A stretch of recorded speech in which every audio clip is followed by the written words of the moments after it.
Hello दोस्तों और आप सभी को मैं स्वागत करता हूं फिर से मेरे चैनल को। और आप जानते हैं मेरा चैनल इरेगुलर है, कब से वीडियो नहीं आ रहा है। मैंने लगातार 8 वीडियो छोड़ दिया, अपलोड कर दिया, फिर एकदम से बंद हो गया हमारे चैनल में वीडियो अपलोडिंग होना। क्या है कि एग्ज़ाम्स चल रहे थे, मैंने पिछली वीडियो में कहा था मेरा एग्ज़ाम है, और अब से कोई भी चिंता की बात नहीं क्योंकि मेरा एग्ज़ाम्स ख़त्म हो गया और मैं अभी कम्प्लीटली फोकस करूँगा इसके ऊपर। डेली रेगुलरली मैं वीडियो अपलोड करता रहूँगा और हमारा जो भी टारगेट है हम ठीक टाइम पे कंप्लीट करेंगे, ये मेरा आपको बात है। तो चलिए दोस्तों, आज का इस वीडियो में आप सभी को स्वागत करता हूँ इस एक नई टॉपिक के साथ। ज़रूर आपने थंबनेल में पढ़ा होगा, टॉपिक का नाम है आज कुछ फीचर्स है हमारे कॉन्स्टिट्यूशन में, salient features of Indian constitution. क्या है ये टॉपिक और क्या है ये फीचर्स? चलिए दोस्तों देखते हैं, अगर पढ़ेंगे तो जानेंगे। देखिए, हमारा जो कॉन्स्टिट्यूशन है ना, ये बहुत ही यूनिक है, ठीक है। इसके कंटेंट जो भी है, इसके स्पिरिट्स जो भी है, सबसे बहुत अलग है हमारा कॉन्स्टिट्यूशन। क्यों अलग है, डिटेल में पढ़ेंगे हम। देखिए, दुनिया भर में जितने भी देश हैं, ब्रिटेन हो, अमेरिका हो, ब्राज़ील हो, अफ्रीका हो, इन सारे देशों को फॉलो करके, मतलब उनके जो कॉन्स्टिट्यूशंस थे उन्हें फॉलो करके, उन्हीं में से कुछ एक्ट्स को यूज करते, कुछ रूल को यूज करके हमारे कॉन्स्टिट्यूशन में इंक्लूड कर दिया गया, हमारे कॉन्स्टिट्यूशन में उससे ऐड कर दिया गया। और एक दूसरा क्या था कि ब्रिटिश गवर्नमेंट के द्वारा हमारे देश में पहले जो भी रूल्स बनाए गए थे, उन्हीं में से कुछ रूल्स को फिर से इंक्लूड कर दिया गया हमारे कॉन्स्टिट्यूशन में, और कुछ ऐसे रूल्स बनाए गए थे ब्रिटिश के द्वारा हमारे देश में, उन्हीं में कुछ बदलाव करके हमारे कॉन्स्टिट्यूशन में इंक्लूड कर दिया गया, ठीक है ना। पहली बात क्या है, अलग अलग देशों के कॉन्स्टिट्यूशंस को फॉलो करके उन्हीं में से कुछ बोरो कर दिया गया हमारे कॉन्स्टिट्यूशन के लिए, और ब्रिटिश गवर्नमेंट के द्वारा जो भी रूल्स बनाए गए थे पहले, उन्हीं सब रूल में से कुछ ही को ऐड कर दिया गया बिना चेंज करके, और कुछ ही में से कुछ चेंज करके, मतलब कुछ रूल्स को चेंज करके, कुछ मॉडिफाई करके हमारे कॉन्स्टिट्यूशन में ऐड कर दिया गया। जैसे कि पार्लियामेंट्री फॉर्म ऑफ गवर्नमेंट एक रूल्स था जो कि डायरेक्ट ही इंक्लूड कर दिया गया, ठीक है ना। तो चलिए देखते हैं क्या है आगे।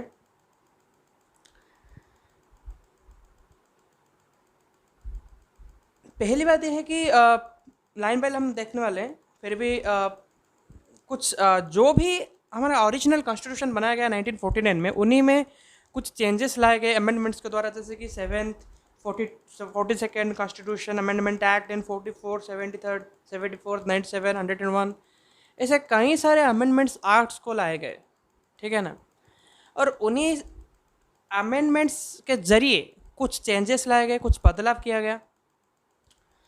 जो 42nd अमेंडमेंट एक्ट था ना, उसे मिनी कॉन्स्टिट्यूशन कहा गया, क्योंकि उस अमेंडमेंट में कई सारे ऐसे चेंजेस बनाए गए, इतने सारे चेंजेस बनाए गए, large number of changes made by it in various parts of constitution, ठीक है। सो केशवानंद भारती का केस आपको मालूम होगा, किशन भारती का केस 1973 में एक फेमस में, मतलब उसे हम कह सकते हैं कि एक लैंडमार्क केस है इंडिया में। उसी केस के तहत सुप्रीम कोर्ट ये स्टेटमेंट दिए थे कि आर्टिकल 368 के अंडर पार्लियामेंट हमारे कॉन्स्टिट्यूशन के बेसिक स्ट्रक्चर को नहीं चेंज कर सकता। केशवानंद भारती केस के तहत हमारे सुप्रीम कोर्ट ने ये स्टेटमेंट दिया था कि अंडर आर्टिकल 368, मतलब 368 आर्टिकल के अंदर पार्लियामेंट, संसद, हमारे कॉन्स्टिट्यूशन का बेसिक स्ट्रक्चर जो इसे बदलाव नहीं कर सकता, क्योंकि 42nd अमेंडमेंट में इतने सारे बदलाव लाए गए, ये अच्छी बात नहीं। अमेंडमेंट का मतलब है कुछ ही चेंज लाने चाहिए, पर गवर्नमेंट ने क्या किया, इतने सारा चेंजेस कर दिया, सुप्रीम कोर्ट को ये डिक्लेयर करना पड़ा कि एक्ट 368 के अंदर इतना सारा, मतलब बेसिक स्ट्रक्चर जो है कॉन्स्टिट्यूशन, उसे बदलाव नहीं किया जा सकता। कौन से केस के अंदर? केशवानंद भारती केस के अंदर। तो कुछ फीचर्स है हमारे कॉन्स्टिट्यूशन के। पहला फीचर क्या है, लेंथेस्ट रिटन कॉन्स्टिट्यूशन, देखिए रिटन कॉन्स्टिट्यूशन है, ओरल कॉन्स्टिट्यूशन भी है। रिटन कॉन्स्टिट्यूशन कौन कौन से देश में, जैसे कि अमेरिका में है, पर ब्रिटेन में ओरल कॉन्स्टिट्यूशन है, अनरिटन कॉन्स्टिट्यूशन जो है। The constitution of India is lengthiest of all the written constitution all over the world. जितने भी हमारे देश विश्व में कॉन्स्टिट्यूशन है देशों के, सबसे लेंथीएस्ट कॉन्स्टिट्यूशन हमारे देश का है, ठीक है। ये वेरी कंप्रेहेंसिव है, एलाबोरेटेड है, डिटेल्ड डॉक्यूमेंट है, ठीक है। देखिए बताया जाता है कि हमारे कॉन्स्टिट्यूशन असेंबली पे इतने सारे लॉयर्स पॉलिटिशियंस थे, इसलिए कहीं ना कहीं हमारे कॉन्स्टिट्यूशन पर जो डिफ़िकल्टी है लीगल वर्ड्स का, और लीगली डिफ़िकल्टी को फेस करना पड़ रहा है, इसलिए क्योंकि अलग अलग प्रोफेशंस के लोग नहीं थे, सिर्फ लॉयर्स पॉलिटिशियंस इस तरह के लोग थे कहीं ना कहीं, इसलिए हमारे कॉन्स्टिट्यूशन में लीगली डिफ़िकल्टीज थोड़ा रह रहा है। अगर आप एक सेक्शंस पढ़ेंगे या फिर कोई आर्टिकल पढ़ेंगे, आपको लगेगा यार वाह इतने सारे लीगल वर्ड्स यूज किए गए हैं, आपको डिफ़िकल्टी लगेगा कि लॉयर को पूछना पड़ेगा भाई यार इसका मीनिंग क्या है। समझ रहे ना, मैं बताना चाहता हूँ, मैं क्या बताऊँ, पिछली वीडियो में भी देखे थे कि लॉयर्स और पॉलिटिशियन के मौजूद इतना बढ़ गया था कि अलग अलग डॉक्टर्स नहीं थे, इंजीनियर्स नहीं थे। वैसे हम कहें तो वो क्या करेंगे, पर कुछ सजेशन तो देते ना। पर क्या हुआ, लॉयर्स पॉलिटिशियंस इस तरह के लोग ही प्रेजेंट थे, और इसके कारण ही हमारे कॉन्स्टिट्यूशन में जो लीगली डिफ़िकल्टीज है, लीगल वर्ड्स का जो कॉम्प्लिकेटेड सिस्टम है, कॉम्प्लिकेटेड लीगल वर्ड्स है, उसे हम फेस नहीं कर सकते, हमें सजेशन लेना पड़ता है लॉयर्स का, ठीक है। ऐसा कॉन्स्टिट्यूशन बनाना चाहिए एक जनरल आदमी भी समझ सकता है, ठीक है। ओरिजिनली 1949 जो कॉन्स्टिट्यूशन कंटेंट अ प्रेम्बल 395 आर्टिकल्स, जिसमें 22 पार्ट्स है। जैसे हमारा 1949 में एक ओरिजिनल कॉन्स्टिट्यूशन बनाया गया था, उसमें 395 आर्टिकल्स थे और 8 शेड्यूल्स थे। बट अब 2019 में कुछ चेंजेस लाए गए, जैसे कि 470 आर्टिकल्स और 12 शेड्यूल्स, मतलब कुछ चेंजेस किया गया। पहले जो 395 आर्टिकल्स थे उन्हीं में 22 पार्ट्स थे, पर अभी जो 470 आर्टिकल्स थे उनमें 25 पार्ट्स, मतलब 3 पार्ट्स बढ़ाए दिए गए। और शेड्यूल्स जो 8 शेड्यूल्स थे पहले के कॉन्स्टिट्यूशन में, उसे बढ़ा दिया गया और 12 शेड्यूल्स बना दिया गया, ठीक है। 1951 से लेकर इतने सारे अमेंडमेंट्स बनाए गए, 20 आर्टिकल्स को डिलीटेड किया गया, और एक पार्ट जैसे कि पार्ट VII मतलब 7th पार्ट को डिलीट किया गया, और 95 आर्टिकल्स को ऐड किया गया, 4 पार्ट्स को ऐड किया गया, और 4 शेड्यूल्स को भी ऐड किया गया। जैसे कि 4 पार्ट्स क्या थे, IVA, IXA, IXB and XIVA, मतलब इन सारे पार्ट को ऐड किया गया। और शेड्यूल्स जैसे कि 9, 10, 11, 12 8 शेड्यूल थे, इन चारों को ऐड कर दिया गया, ठीक है। अगर आप देखेंगे अलग अलग देशों का कॉन्स्टिट्यूशन हमारे देश की तरह अलग, कोई भी देशों का कॉन्स्टिट्यूशन हमारे तरह ऐसे मतलब क्या कहते हैं ना, इतने सारे आर्टिकल्स, इतने सारे शेड्यूल्स किसी भी देश के कॉन्स्टिट्यूशन में नहीं है जितना हमारे देश में कॉन्स्टिट्यूशन में, ठीक है। देखिए 4 फैक्टर्स है जो कि कंट्रीब्यूट किए, ये जो हमारे कॉन्स्टिट्यूशन का साइज जो इतना बड़ा है, कौन ऐसे 4 फैक्टर्स जिन्होंने अफेक्ट किया। जैसे कि फर्स्ट है geographical factors, that is vastness of our country and it's diversity. हमारे देश में इतने सारे लोग रहते हैं, इतने सारे कल्चर के लोग रहते हैं अलग अलग एरियाओं में। देखिए अब हमारे देश में रेगिस्तान भी है, हिमालय भी है, समुद्र भी है, पर्वतांचल भी है, मतलब माउंटेन्स एरिया भी है। कुछ ज्योग्राफिकल जो एरियाज हैं उनमें सब डिफरेंसेस हैं, ये एक मेजर फैक्ट बनाया था। और ये एक पहला मेजर फैक्टर ये है कि ज्योग्राफिकल वास्टनेस जो हमारे कंट्री में है। सेकंड फैक्टर क्या है, हिस्टोरिकल फैक्टर्स, ठीक है। Single constitution for both the centre and the states. देखिए हमारे देश में स्टेट्स के लिए कोई अलग कॉन्स्टिट्यूशन है, सेंटर और स्टेट दोनों के लिए एक ही कॉन्स्टिट्यूशन है हमारे देश में। दूसरा, हमारे कॉन्स्टिट्यूशन में लीगल ल्यूमिनरीज के डोमिनेंसी, मतलब मैंने पहले कहा था जो लॉयर्स थे, पॉलिटिशियंस थे, अलग कोई प्रोफेशंस के लोग नहीं थे, पहला फैक्टर क्या है, ज्योग्राफिकल वास्टनेस, दूसरा historical factors, then single constitution, then क्या आता है, dominancy of legal luminaries in the constitution assembly. ठीक है, the constitution contains not only the fundamental principles of governance but also detailed administrative provisions. Further, those matters which in other modern democratic countries have been left to the ordinary legislation and established political conventions have also been included in the constitutional document itself in India. देखिए, पहली features हमने पढ़ा कि lengthiest form है, सबसे lengthiest constitution हमारे देश का है, ठीक है। दूसरा, ड्रॉन फ्रॉम वेरियस सोर्सेज, देखिए the constitution of India has borrowed most of its provisions from the constitution of various other countries as well as from Governments of India Act 1935। मैंने पहले बताया था कि दूसरे देशों का जो भी कॉन्स्टिट्यूशंस बनाए गए थे उन्हीं सब कॉन्स्टिट्यूशन में से कुछ रूल्स को बोरो करके हमारे कॉन्स्टिट्यूशन में ऐड कर दिया गया, और गवर्नमेंट ऑफ इंडिया एक्ट 1935 के अंदर जो भी रूल्स बनाए गए थे उन्हीं रूल्स को भी हमारे कॉन्स्टिट्यूशन में ऐड कर दिया गया, ठीक है।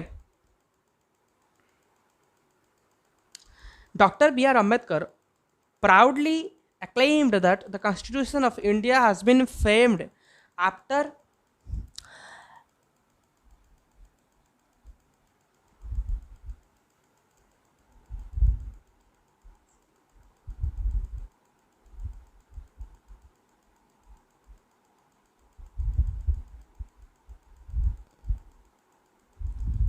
Ranking the all the long constitution of the world. इन्होंने क्या बताया था कि अलग अलग देशों के जो कॉन्स्टिट्यूशन से उन्हें पढ़ा गया, उन्हें स्टडी किया गया, उन्हीं में से जो भी रूल्स हमारे देश के लिए अच्छा था, हमारे देश के लोगों के लिए जो अच्छा हो सकता है उन्हीं को ऐड कर दिया गया, वहीं रूल्स को।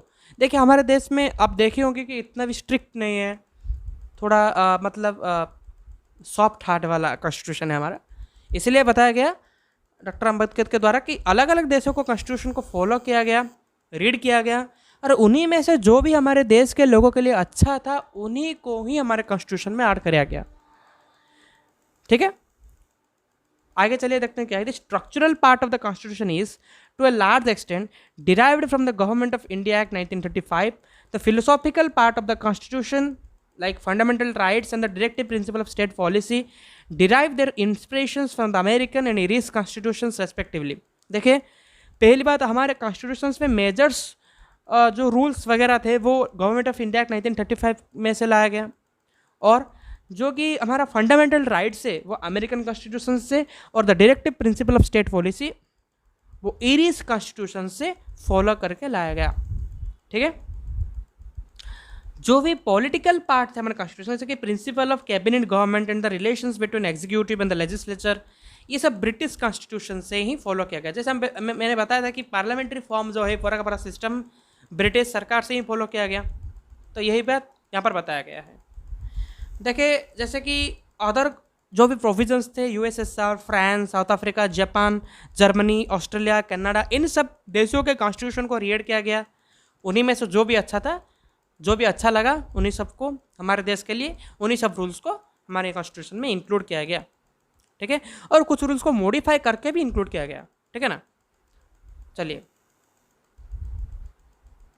देखिए हमारे कॉन्स्टिट्यूशन का सबसे मेजर सोर्स क्या था, गवर्नमेंट ऑफ इंडिया एक्ट 1935। ये एक मेजर सोर्स था हमारे कॉन्स्टिट्यूशन, इंडियन कॉन्स्टिट्यूशन का, ठीक है। The federal scheme, judiciary, governors, emergency powers, public service commission, most of the administrative details are drawn from this act, and more than half of the provisions of the constitution are identical to or bear a close resemblance to the act of 1935। देखिए हमारे देश में इतने सारे provisions बनाए गए governance के लिए, जुडिशियरी के लिए, और पब्लिक सर्विस कमीशंस हो या पावर्स हो, इमरजेंसी पावर्स हो, इन्हीं सभी के लिए जो भी रूल्स, मतलब हाफ ऑफ आवर हमारे कॉन्स्टिट्यूशन में, हमारे कॉन्स्टिट्यूशन का आधा हिस्सा जो है ना, गवर्नमेंट ऑफ इंडिया एक्ट 1935 को फॉलो करके ही बनाया गया, और उन्हीं एक्ट के अंदर जो भी रूल्स थे उन्हीं रूल्स को मॉडिफाई करके या फिर डायरेक्ट ऐड कर दिया गया। आधा से आधा कॉन्स्टिट्यूशन हमारे इंडिया का गवर्नमेंट ऑफ इंडिया एक्ट 1935 में से ही फॉलो करके बनाया गया है, ठीक है। तो पहला फीचर क्या था, लेंडियस्ट constitution.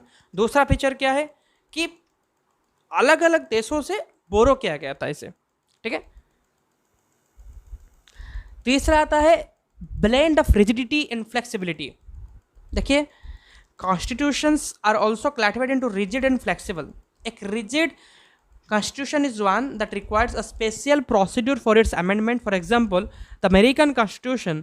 A flexible constitution, on the other hand, is one that can be amended in the same manner as the ordinary laws are made. For example, the British Constitution. देखिए, कुछ कॉन्स्टिट्यूशन से जो rigid है और कुछ flexible है, ठीक है। रिजिड कॉन्स्टिट्यूशंस को अमेंडमेंट करने के लिए कुछ स्पेशल प्रोसीड्यूर्स चाहिए, बट अमेरिकन कॉन्स्टिट्यूशन क्या है, फ्लेक्सिबल कॉन्स्टिट्यूशन से, जिससे अमेंड करने के लिए जैसे ऑर्डिनरी लॉस अमेंड होता है, जैसे ऑर्डिनरी लॉ बनाया जाता है, नॉर्मल लॉ, ऑर्डिनरी लॉ मतलब नॉर्मल वाला लॉ जैसे बनाया जाता है, जैसे उसको अमेंड किया जाता है, वैसे ही स्पेशल प्रोविजंस को, अलग प्रोविजंस को भी उसी तरीके से अमेंडमेंट किया जाता है। उसके लिए कुछ स्पेशल प्रोसीड्यूर की आवश्यकता नहीं है, किसमें, फ्लेक्सिबल कॉन्स्टिट्यूशन में, ठीक है ना। पर हमारे इंडिया में जो कॉन्स्टिट्यूशन है वो ना तो रिजिड है ना तो फ्लेक्सिबल है, बट ये एक सिंथेसिस ऑफ बोथ, मतलब दोनों टाइप का प्रोविजन हमारे कॉन्स्टिट्यूशन में, ये थोड़ा सा रिजिड भी है और थोड़ा सा फ्लेक्सिबल भी है। Article 368 provides for two types of amendments, like some provisions can be amendment by a special majority of the parliament, that is 2/3 of majority in the members of each house present and voting, and a majority of the total membership of each house। कुछ provisions ऐसे हैं जिसे amendment करने के लिए या पास करने के लिए पार्लियामेंट में जो मेजोरिटी है उसका सपोर्ट चाहिए, कि 2/3 ऑफ द पार्लियामेंट जो मेंबर हैं, 2/3 मतलब जितने मेंबर हैं उनमें से 2/3 मेजोरिटी चाहिए मेंबर्स में से। और ऐसे कुछ प्रोविजंस है, और ऐसे कुछ प्रोविजंस हमारे कॉन्स्टिट्यूशन में है, ठीक है ना, जिसे अमेंडमेंट करने के लिए स्पेशल मेजोरिटी की आवश्यकता चाहिए, और half of the total states, जितने भी राज्य हैं उन्हीं सब में से आधे राज्यों की रेटिफिकेशन चाहिए। देखिए, दोनों टाइप का अमेंडमेंट्स के बारे में बताया गया 368 आर्टिकल के अंदर, कि कुछ ऐसे प्रोविजंस है जिन्हें अमेंड करने के लिए स्पेशल मेजोरिटी चाहिए, दैट इज 2/3 मेजोरिटी चाहिए, ठीक है। पहली क्लासिफिकेशन क्या है, कुछ प्रोविजंस जिन्हें अमेंड करने के लिए 2/3 मेजोरिटी चाहिए। स्पेशल मेजोरिटी क्या होता है कि 2/3 मेजोरिटी मतलब जितने मेंबर है उनमें से 2/3 मेंबर। और दूसरे कैटेगरी में बताया गया कि ऐसे कुछ प्रोविजंस है जिन्हें अमेंड करने के लिए स्पेशल मेजोरिटी तो चाहिए ही चाहिए, और हाफ ऑफ द स्टेट्स के रेटिफिकेशंस भी चाहिए। ये दोनों टाइप के अमेंडमेंट्स के बारे में हमारे कॉन्स्टिट्यूशन के आर्टिकल 368 में बताया गया है। The some provisions of the Constitution can be amended by a simple majority of the Parliament in the manner of ordinary legislative process.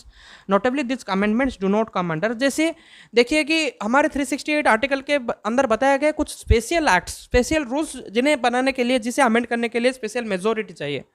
पर ऐसे कुछ एक्ट्स है जिसे अमेंड करने के लिए मेजोरिटी चाहिए, पर ऑर्डिनरी लॉ जैसे अमेंड किया जाता है मेजोरिटी के सपोर्ट के द्वारा, वैसे ही इन सब लॉस को भी अमेंडमेंट किया जाता है।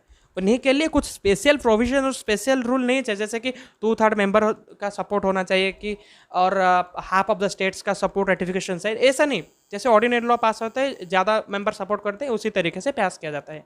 और ये वाला सिस्टम 368 आर्टिकल के अंदर नहीं बताया गया है। इसे ये जस्ट बताया गया है कि कुछ लॉ ऐसे हैं जिसे अमेंड करने के लिए नॉर्मल मेजोरिटी का सपोर्ट चाहिए, और क्या कहते हैं ना ऑर्डिनरी लेजिस्लेटिव लॉ जैसे ही पास होते हैं ये उसी तरह पास होंगे, ठीक है। Federal system with unitary bias, देखिए एक बहुत ही इंपॉर्टेंट वाला है, जैसे कि ये 3 फीचर्स जो हमने आज पढ़े बहुत इंपॉर्टेंट है। इसी तरह से आप एक इस आज की वीडियो में जो भी आपने कंप्लीट किया उसे आप कंप्लीट कीजिए। नेक्स्ट वीडियो में हम फेडरल सिस्टम विथ यूनिटरी बायस से शुरू करने वाले हैं, और मैं ये कह सकता हूँ कि ये वाला चैप्टर के लिए हमें 3 वीडियोस चाहिए। ये पहला वीडियो में आज हम इतने तक ही कंप्लीट कर पाए हैं, पर दूसरे वीडियो में हम और कुछ ज़्यादा पढ़ेंगे, और तीसरे वीडियो में हम इस चैप्टर को कंप्लीट करने वाले हैं। तो इस चैप्टर के लिए हमें 3 वीडियोस चाहिए। तो ठीक है दोस्तों, अगले वीडियो में इसी टॉपिक से हम शुरू करने वाले हैं, और देखिए इरेगुलर तो हुआ था पर बीच में, पर अभी से हम कंटिन्यू हमारा चैनल को अपडेट करते रहेंगे, वीडियोस आते रहेंगे, तो इसलिए लाइक और सब्सक्राइब करता रहिए और वीडियोस को देखते रहिए पूरा का पूरा। पूरा देखने से आपको समझ में आएगा क्योंकि मैं लाइन बाय लाइन पढ़ा रहा हूँ। और चलिए फिर रहते हैं दूसरे वीडियो में, मतलब अगले वीडियो में आपसे मिलते हैं। जय हिंद।